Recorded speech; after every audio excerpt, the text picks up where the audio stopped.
Hey guys, this is Javin with AudioMediaProductionService.com.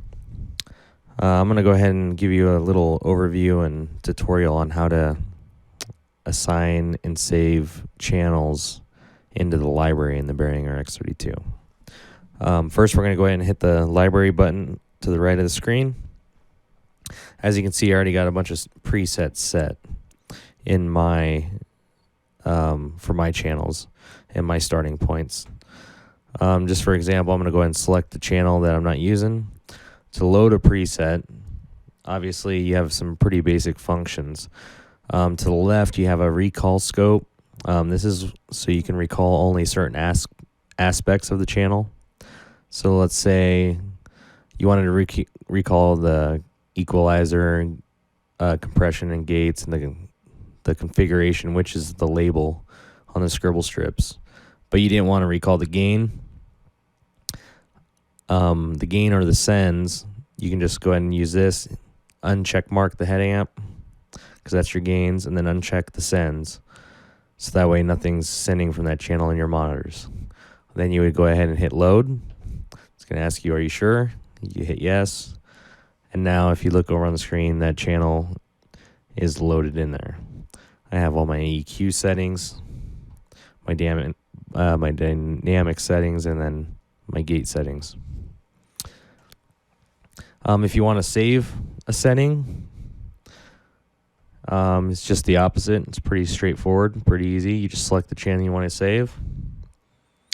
Move to a new slot, and then you're going to go ahead and select the things that you want to save on that channel. Say I don't want the sends, but I want the head amp, the label, the gates, the compression, and the equalizer. Then you just hit save, and now you can label it here. I'll just go put test so I know what it is later and delete it. Actually, I'll delete it on video for you. So now it's saved into my library, so I can recall it at any time. To delete it is the next button. So obviously, just select it, hit delete, and yes.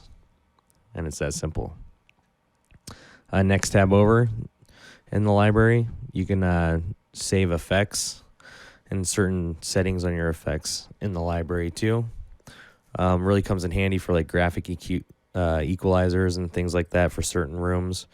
Maybe you got an EQ setting for your sound system in a really bad room that changes everything quite a bit. You can do it here and save that in there. Here's some of my settings. I got QSE tops. So, of course, I got some main graphic EQs. If I wanted to recall that. Here, let me show you. I'll just go ahead and recall that for you. Here, I got to tab over on my user define section first.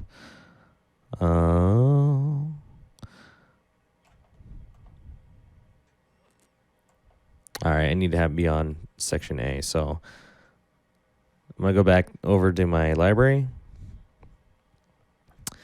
I'm going to select my graphic EQ there. I can hit utility, and that'll take me straight to my library also. And now I can come down and find the graphic EQ on a load. Go ahead and hit load. And hit the right arrow for yes, and there's my graphic EQ for my QSEs loaded onto my graphic equalizer. You can do the opposite to save it.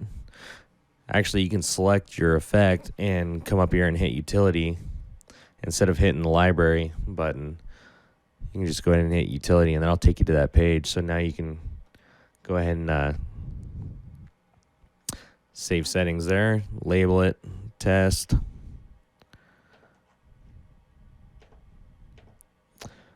Save, and now I should have that test saved in there. Pretty straightforward stuff. Go back to the library page. We can save routing also, as well as the channels and the effects that we just covered. Say, certain gigs you use the inputs on the back of the console, but then you're doing all these big outdoor gigs or whatever, and you need to use your stage boxes and Cat 5s, you can just go ahead and save the routing and recall it accordingly, just like I showed you with the channels and the effects. It's just the same way. You choose what you want to recall or save, and then you just type edit it in, hit load and save. Or if you want to delete it, you can delete it. That covers the library section and how to save and load library presets. If you like the videos I'm doing, go ahead and subscribe to my channel, leave a comment, give me a thumbs up, thumbs down, and if you have any future questions, please leave them in the comments below, and I'll try to make a video on them for you. Thanks.